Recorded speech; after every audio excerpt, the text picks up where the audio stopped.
नमस्कार, स्वागत है आप सभी का अमन स्टडी पॉइंट में। इस वीडियो में हम देखेंगे सुपर टेट प्राथमिक स्तर हिंदी के महत्वपूर्ण प्रश्नों को।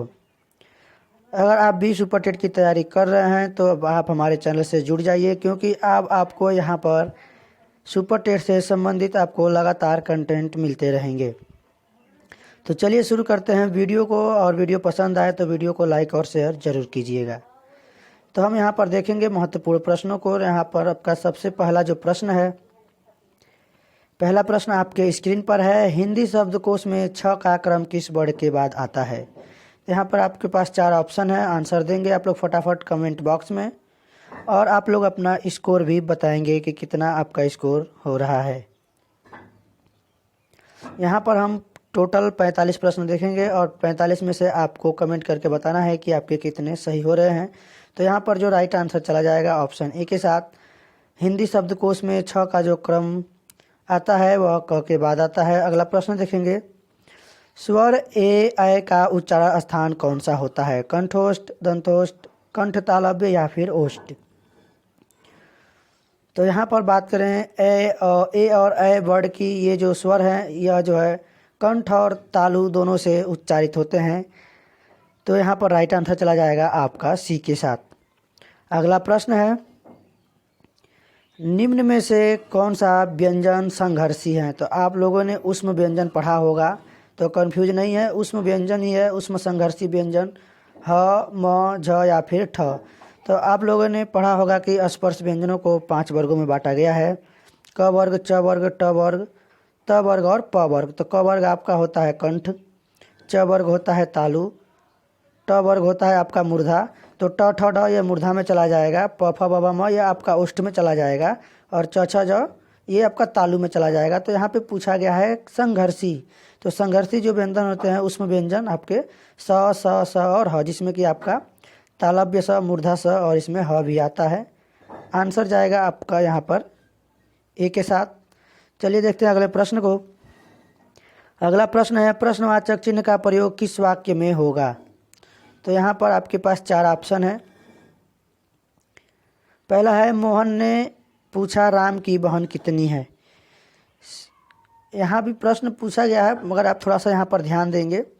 जो लोग विराम चिन्ह या चिन्हों के बारे में अच्छे से पढ़े होंगे उनको मालूम होगा। सीता जानना चाहती है भाई घर कब आएगा। मोहन बाजार गया था, या फिर मोहन बाजार क्यों जाना, मोहन को बाजार क्यों जाना था। तो यहाँ पर जो आपका राइट आंसर जाएगा डी के साथ, मोहन बाजार क्यों जाना चाहता था। यहाँ पर क्यों पूछा गया है, यहाँ पर प्रश्नवाचक चिन्ह लगेगा। और बात करें यहाँ मोहन बाजार गया था, तो यह प्रश्नवाचक नहीं है। और मोहन ने पूछा, यहाँ पर उद्धृत चिन्ह का प्रयोग होगा। उद्धृत चिन्ह जो होता है किसी के कही गई बातों को दर्शाने के लिए उद्धृत चिन्ह का प्रयोग किया जाता है। सीता जानना चाहती थी, यहाँ भी क्वेश्चन मार्क का प्रयोग यानी क्वेश्चन प्रश्नवाचक चिन्ह का प्रयोग नहीं होगा। आंसर जाएगा डी के साथ। अगला प्रश्न है, निम्न वाक्य के अंत में कौन सा विराम चिन्ह आएगा? क्या तुम जानते हो कि प्रधानमंत्री जी आज विदेश जा रहे हैं? फटाफट आंसर देंगे कमेंट बॉक्स में। पहला है पूर्ण विराम, प्रश्नवाचक चिन्ह, विस्मयादिबोधक चिन्ह या फिर अर्धविराम। तो अर्धविराम आपका चिन्ह ऐसे होता है। और बात करें विस्मयादिबोधक चिन्ह, जिसे हम लोग ऐसे इसको दर्शाते हैं, प्रश्नवाचक चिन्ह हमारा ऐसे होता है। और पूर्ण विराम यहाँ पर दिया गया है, खड़ी पाई जो लकीर होती है। तो आंसर देंगे फटाफट। यहाँ पर प्रश्न पूछा गया है कि क्या तुम जानते हो कि प्रधानमंत्री आज विदेश जा रहे हैं। तो यहाँ पर जो आपका राइट आंसर जाएगा बी के साथ, प्रश्नवाचक चिन्ह का प्रयोग होगा। अगला प्रश्न है, आपके स्क्रीन पर विस्मयवाचक चिन्ह है। तो अभी हमने आपको ऊपर ही बताया, ऑप्शन यहाँ पर 4 है आपके पास। यह आपका उद्धृत चिन्ह है, यह आपका योजक चिन्ह है, और यह जो है आपका विस्मय वाचक चिन्ह है। यहाँ पर चला जाएगा ऑप्शन बी के साथ। और ये जो है आपका कामा है, जिसे हम अल्प विराम कहते हैं। चलिए चलते हैं अगले प्रश्न पर। अगला प्रश्न है, निम्न में से कौन सा वाक्य संयुक्त वाक्य है? मैंने लड़कों को बुलाया। तो सरल वाक्य में एक ही आपका जो है मुख्य क्रिया होती है, तो इसमें जो है ये भी नहीं होगा। उन्हें न नींद आती थी न भूख प्यास लगता था, आपको ऐसा न कहना चाहिए था, वहाँ जाना अच्छा नहीं है। तो ये सभी सरल वाक्य हैं, जबकि आप यहाँ पर देख रहे हैं बी में यहाँ पर 2 वाक्य हैं एक दूसरे से जुड़े हुए हैं। उन्हें न नींद आती थी न भूख प्यास लगता था। तो यहाँ पर हमारा राइट आंसर चला जाएगा बी के साथ। अगला प्रश्न है, निम्न में से कौन सा संकेतवाचक वाक्य है? यदि वर्षा होगी यदि वर्षा हुई अच्छी हुई तो फसल भी अच्छी होगी। क्या इस बार अच्छी वर्षा होगी? फसल अच्छी हो तो अच्छा है, या फिर वाह क्या अच्छी फसल है। तो यहाँ पर आप लोग आंसर देंगे फटाफट कमेंट बॉक्स में। यहाँ पर आपका राइट आंसर चला जाएगा ऑप्शन ए के साथ, यदि वर्षा अच्छी हुई तो फसल भी अच्छी होगी। यानी यहाँ पर संकेत दिखाया गया है कि वर्षा अच्छी होगी तो फसल अच्छी होगी। आंसर जाएगा ए के साथ। अगला प्रश्न है, बच्चे खेल रहे हैं, अर्थ के आधार पर वाक्य का प्रकार बताइए। प्रश्नवाचक, विधान वाक्य, निषेधात्मक वाक्य, या फिर आज्ञावाचक वाक्य। फटाफट कमेंट बॉक्स में आंसर देंगे आप सभी लोग। तो यहाँ पर जो है बच्चे खेल रहे हैं, यह हमारा विधान वाक्य प्रश्नवाचक होगा नहीं, क्योंकि आपके इस वाक्य में प्रश्न पूछा ही नहीं गया है। किसी चीज़ का निषेध यानी नकारात्मक वाक्य भी नहीं होगा, निषेध भी नहीं किया गया है, और ना ही यहाँ पर कोई आज्ञा की गई है। तो आंसर आपका चला जाएगा ऑप्शन बी के साथ। चलिए देखते हैं अगले प्रश्न को।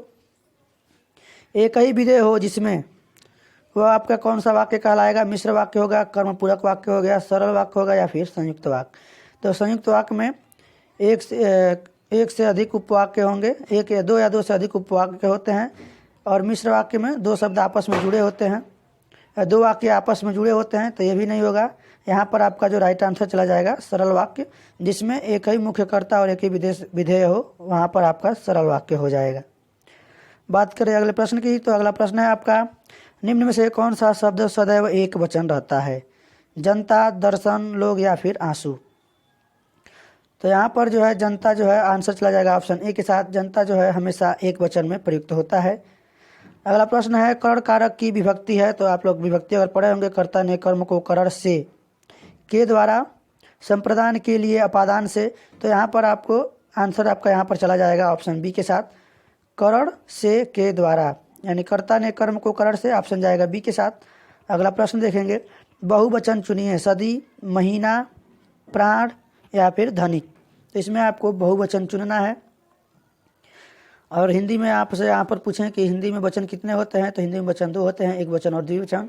फटाफट इस प्रश्न का आप लोग कमेंट बॉक्स में आंसर दीजिए।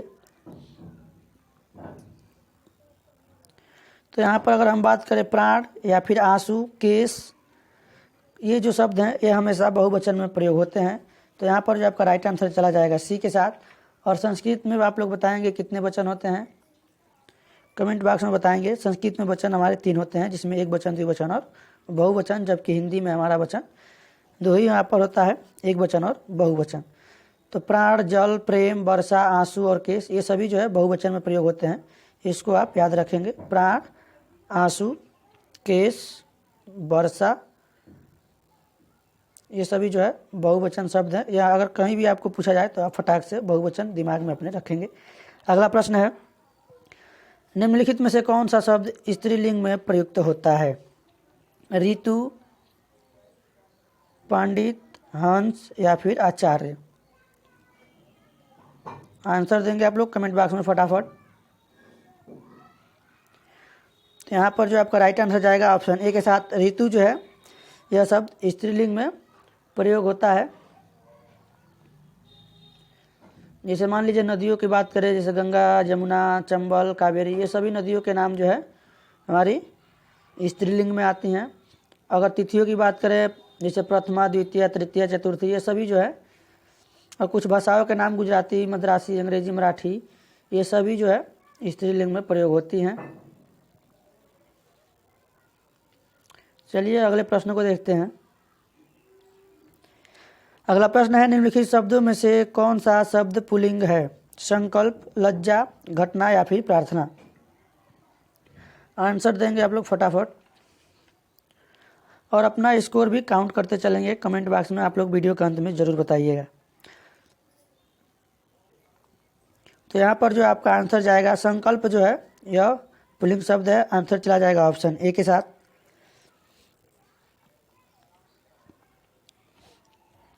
अगला प्रश्न है, निम्नलिखित विकल्पों में से कौन सा वचन जोड़ा सही नहीं है? तो यहाँ पर ध्यान देंगे, सही नहीं है पूछा गया। सोना सोना, धेनु धेनुए, छात्र और छात्रगण, या फिर आटा आटे।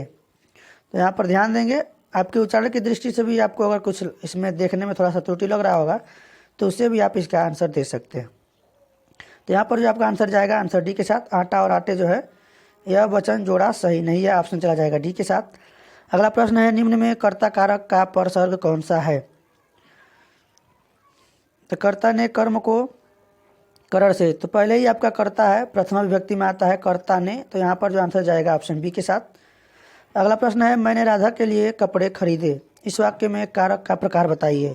तो कर्ता ने कर्म को करण से, कर्ता ने कर्म को करण से के लिए, तो यहाँ पर अपादान करण संप्रदान करता, आंसर देंगे यहाँ पर, आंसर चला जाएगा ऑप्शन बी के साथ, करण कारक हो जाएगा यहाँ पर। अगला प्रश्न है, सॉरी यहाँ पर करण नहीं होगा, कर्ता ने कर्म को करण से के द्वारा संप्रदान के लिए, तो संप्रदान के लिए यहाँ पर आया है, संप्रदान के लिए अपादान से, तो आंसर चला जाएगा यहाँ पर सी के साथ। अगला प्रश्न देखेंगे, राम सीता से सुंदर है, इस वाक्य में कौन सा कारक है? करण कारक, अपादान कारक, संप्रदान कारक, या फिर संबंध कारक। तो कर्ता ने कर्म को करण से, तो यहाँ पर करण से है, से पर नहीं जाएगा, क्योंकि यहाँ पर देखेंगे राम सीता से सुंदर है, तो राम और सीता की तुलना की गई है और यहाँ पर यानी इनसे अलग की बात की गई है कि सीता से अलग है, तो यहाँ पर जो होगा अपादान अलग हो जाएगा, अपादान कारक ऑप्शन बी। अगला प्रश्न है, हिंदी में वचन होते हैं, अभी हमने आपको ऊपर ही बताया हिंदी में वचन दो होते हैं, एक वचन और बहुवचन। अगला प्रश्न है, पेड़ से पत्ता गिरा, यहाँ पेड़ से में कारक है, तो अपादान से अलग, तो यहाँ पर आपका चतुर्थी विभक्ति पंचमी विभक्ति चला जाएगा, अपादान कारक। अगला प्रश्न है, राम सो रहा है, इस वाक्य में कौन सी क्रिया है? बताएंगे यहाँ पर सकर्मक और अकर्मक क्रिया आपने पढ़ा होगा, इसमें कौन सा होगा? अकर्मक, सकर्मक, प्रेरणार्थक क्रिया या फिर द्विकर्मक क्रिया। तो यहाँ पर जो है जिस वाक्य में कर्म नहीं होता है वहाँ पर हमारा अकर्मक क्रिया होता है, ऑप्शन चला जाएगा ए के साथ, अकर्मक क्रिया के साथ। अगला प्रश्न है, निम्न में प्रेरणार्थक क्रिया है, उठना, चमकना, गिराना या फिर देना। तो प्रेरणार्थक क्रिया वही होती है जिसमें कार्य को स्वयं न करके किसी और से कराया जाता है, तो उठना ये भी नहीं होगा, चमकना ये भी नहीं होगा, देना ये भी नहीं होगा। देना को अगर दिलवाना कर दिया जाए तो हमारा प्रेरणार्थक क्रिया होगी, गिरना से बना है गिराना, यानी गिरवाना या फिर गिराना, यह ऑप्शन चला जाएगा आपका सी के साथ, प्रेरणार्थक क्रिया। अगला प्रश्न है, कौन सा संयुक्त क्रिया का भेद नहीं है? अवकाश बोधक, निश्चय बोधक, नित्य बोधक या फिर नाम बोधक। तो संयुक्त क्रिया का जो भेद नहीं है, संयुक्त क्रिया वे क्रिया होते हैं जिसमें दो या दो अधिक क्रियाएं मिलकर क्रिया का निर्माण करती हैं, तो यहाँ पर जो नाम बोधक है यह संयुक्त क्रिया का भेद नहीं है, ऑप्शन चला जाएगा डी के साथ। अगला प्रश्न है, अब पढ़कर क्या होगा, इस वाक्य में कौन सी क्रिया है? प्रेरणार्थक क्रिया, संयुक्त क्रिया, पूर्वकालिक क्रिया या फिर द्विकर्मक क्रिया। तो जहाँ भी आपको नहाकर, पढ़कर, खाकर, जहाँ भी कर किसी क्रिया में दिखे तो आपकी हो जाएगी पूर्वकालिक क्रिया, यानी एक क्रिया के खत्म होने के बाद दूसरी क्रिया शुरू होती है, ऑप्शन चला जाएगा यहाँ पर सी के साथ।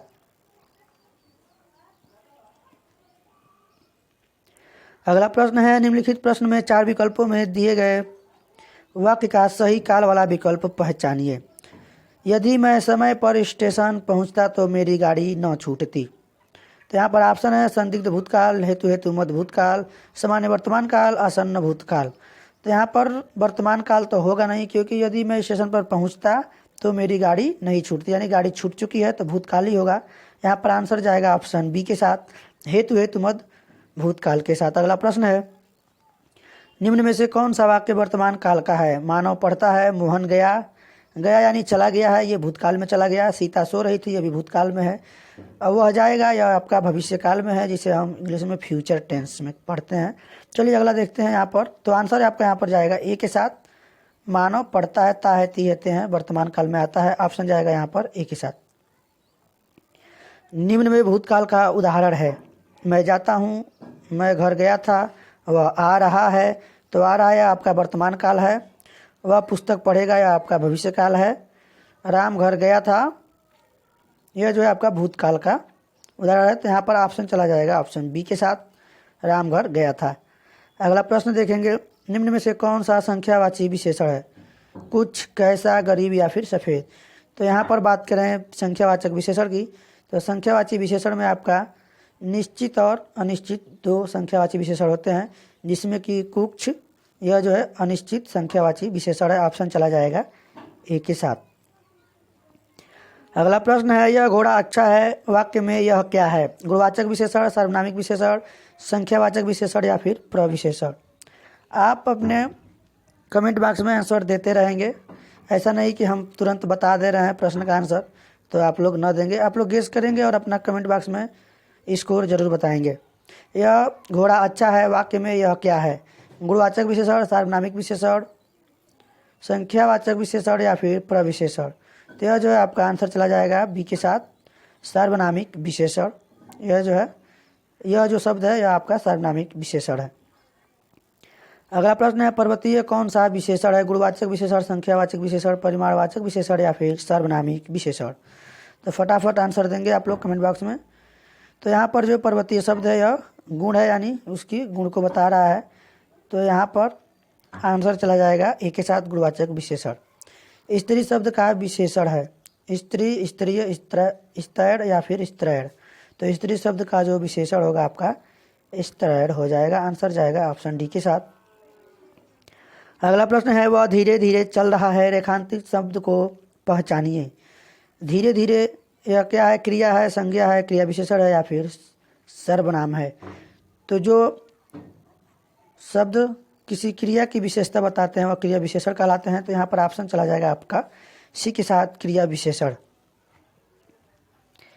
अगला प्रश्न देखेंगे, माधवी अत्यंत सुंदर गाती है, रेखांकित शब्द है, संज्ञा, संबंध बोधक, समुच्चय बोधक या फिर क्रिया विशेषण। तो यह जो अत्यंत शब्द है यह क्रिया की विशेषता बता रही है सुंदर की। तो यहाँ पर आंसर जाएगा डी के साथ, क्रिया विशेषण है। यहाँ पर जो अत्यंत शब्द के बारे में पूछा गया है तो यह हो जाएगा क्रिया विशेषण। अगला प्रश्न है, स्वतंत्रता सबको प्यारी होती है, वाक्य के रेखांकित शब्द का संज्ञा भेद है। तो यहाँ पर पूछा गया है कि कौन सी संज्ञा है इसमें? जातिवाचक, भाववाचक, गुणवाचक या फिर उपयुक्त में से कोई नहीं। तो स्वतंत्रता जो है यह भाववाचक संज्ञा का उदाहरण है। ऑप्शन चला जाएगा यहाँ पर आपका बी के साथ। चलिए देखते हैं अगले प्रश्न को। शीला अपने कपड़े स्वयं धोती है, रेखांकित शब्द सर्वनाम शब्द का उचित भेद है। पुरुषवाचक सर्वनाम, निजवाचक सर्वनाम, निश्चयवाचक सर्वनाम या फिर उपयुक्त में से कोई नहीं। तो यहाँ पर स्वयं की बात किया गया, यानी अपने उसके निजता के बारे में। तो यहाँ पर जो आपका राइट आंसर चला जाएगा बी के साथ। स्वयं जो शब्द है यह निजवाचक सर्वनाम है। अगला प्रश्न है, वह बहुत मधुर गाता है, इनमें प्रविशेषण शब्द का चयन कीजिए। तो बात करें प्रविशेषण, तो प्रविशेषण शब्द वे होते हैं जो किसी विशेषण की विशेषता बताते हैं। तो यहाँ पर जो बात करें गाता, गाना जो है क्रिया है और क्रिया की विशेषता बता रहा है मधुर विशेषण है, और इस विशेषण की जो विशेषता बता रहा है वह है बहुत। तो विशेषण की जो विशेषता बताते हैं वे शब्द जो है प्रविशेषण कहलाते हैं। तो बहुत शब्द जो है यहाँ पर प्रविशेषण हो जाएगा, इसको आप ध्यान में रखेंगे। ऑप्शन चला जाएगा बी के साथ। बात करें अगले प्रश्न की, वह बहुत अच्छा लड़का है में वह कौन सा सर्वनाम है? निश्चयवाचक सर्वनाम, अनिश्चयवाचक सर्वनाम, संबंधवाचक सर्वनाम या फिर निजवाचक सर्वनाम। तो अभी हमने आपको बताया स्वयं, उसमें निजवाचक सर्वनाम था। वह यानी किसी निश्चित लड़के की ओर संकेत किया जा रहा है। तो यह जो आपका जाएगा ऑप्शन ए के साथ, निश्चयवाचक सर्वनाम। आप सभी प्रश्नों का उत्तर देते रहेंगे और अपना स्कोर देखेंगे और बताएंगे कमेंट बॉक्स में। अगला प्रश्न है, लड़का जल्दी से लपक कर पहुंचा, वाक्य में जल्दी से पद का कौन सा भेद है? योजक, क्रिया विशेषण या फिर सर्वनाम। तो फटाफट आंसर देंगे। यहाँ पर जल्दी से जो शब्द है यह क्रिया की विशेषता बता रहा है, यानी लपक कर पहुंचा। तो ये चला जाएगा क्रिया विशेषण, ऑप्शन बी के साथ। अगला प्रश्न है, मुझे किस प्रकार का सर्वनाम है? उत्तम पुरुष, मध्यम पुरुष, अन्य पुरुष या फिर इनमें से कोई नहीं। तो बात करें उत्तम पुरुष की, आप लोग कमेंट बॉक्स में इसका आंसर देंगे। उत्तम पुरुष में जो है मैं, मेरा, हमारा, हम, मुझे, हमें, इसमें सभी आ जाता है। तो यहाँ पे पूछा गया है मुझे, तो मुझे जो है आपका उत्तम पुरुष हो जाएगा। ऑप्शन चला जाएगा ए के साथ। अगला प्रश्न है कोई आ रहा है इस वाक्य में किस प्रकार का सर्वनाम है। तो यहाँ पर ऑप्शन दिया गया है अनिश्चयवाचक सर्वनाम, निश्चयवाचक सर्वनाम, संबंधवाचक सर्वनाम और निजवाचक सर्वनाम। एक और सर्वनाम होता है आपका पुरुषवाचक सर्वनाम। सर्वनाम के 6 भेद होते हैं, आप यहाँ पर देख लीजिए। यहाँ पर अनिश्चयवाचक सर्वनाम, निश्चयवाचक सर्वनाम, संबंधवाचक सर्वनाम, निजवाचक सर्वनाम, संबंधवाचक सर्वनाम, प्रश्नवाचक सर्वनाम, 6 भेद होते हैं। तो यहाँ पर बात करें कोई, तो कोई जो है यह कन्फर्म नहीं है, यानी कि निश्चित नहीं है, तो यह जो है आपका अनिश्चयवाचक सर्वनाम ऑप्शन चला जाएगा। एक ही साथ देखेंगे अगले प्रश्न को। राज्यपाल में कौन सी संज्ञा है, व्यक्तित्ववाचक, व्यक्तिवाचक, जातिवाचक, भाववाचक या फिर समूहवाचक। आंसर देंगे फटाफट कमेंट बॉक्स में आप सभी लोग। तो बात करें यहाँ पर राज्यपाल, राज्यपाल शब्द जो है यह जातिवाचक संज्ञा है। भाववाचक संज्ञा जिसको हम केवल अनुभव कर सकते हैं, देख नहीं सकते हैं। समूहवाचक में जैसे सेना हो गया, कक्षा हो गया, क्लास में बहुत सारे बच्चे हैं तो समूहवाचक है। व्यक्तिवाचक अगर किसी व्यक्ति विशेष व्यक्ति की बात की जाए, और जातिवाचक यानी एक जात की बात की जा रही है, जातिवाचक संज्ञा। तो यहाँ पर ऑप्शन चला जाएगा बी के साथ।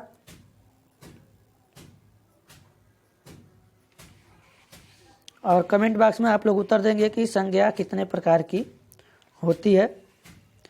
कमेंट बॉक्स में तो आप लोग फटाफट आंसर दीजिए, अभी हम आपको इसको बता रहे हैं।